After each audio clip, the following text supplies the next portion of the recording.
খুব শীঘ্রই ৫৬,০০০ টাকায় নেমে আসছে সোনার দাম। সোনার দামে হঠাৎ এত পতন কেন?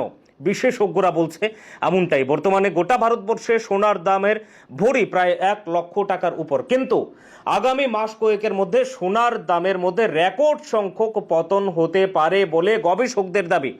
আমেরিকার একটি সংস্থা মর্নিং স্টার নামের একটি সংস্থা গবেষণা করে তাদের যে বিশেষজ্ঞরা আছেন তারা দাবি করেছেন আগামী কয়েক মাসের মধ্যে সোনার দামের মধ্যে এতটাই পতন হতে পারে, প্রায় 40-45% হ্রাস পেতে পারে সোনার দাম, এবং সেই জায়গাতে প্রায় ৫৫ থেকে ৫৬ ভরি হিসেবে সোনার দাম নেমে আসতে পারে বলে বিশাল বড় একটা তথ্য পাওয়া গেছে, এবং সেই খবরটাই আজকে ব্রেক করছি আমরা।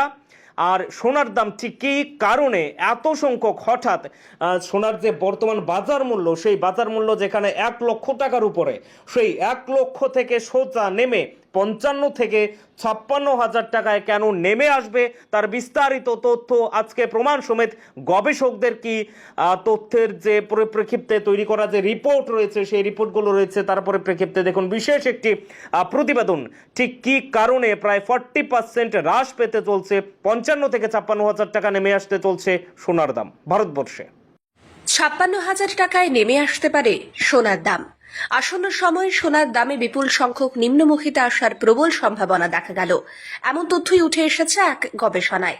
আমেরিকার একটি কোম্পানি মর্নিং স্টার এবং সেই কোম্পানির বিশেষজ্ঞরাই দাবি করেছেন, মর্নিং স্টারের মতানুসারে আসন্ন সময়ে সোনার দাম ৪০% কমে আসতে পারে। বর্তমানে ভারতে সোনার ভরি প্রায় ১,০০,০০০ টাকা।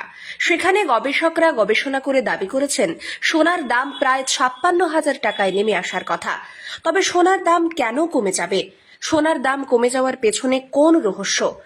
মর্নিং স্টারের কথা অনুযায়ী বিশ্বে সোনার খনন প্রচুর বৃদ্ধি পেয়েছে ধারাবাহিকভাবে। সোনার ভান্ডার এখন প্রায় ৯% বৃদ্ধি পেয়েছে।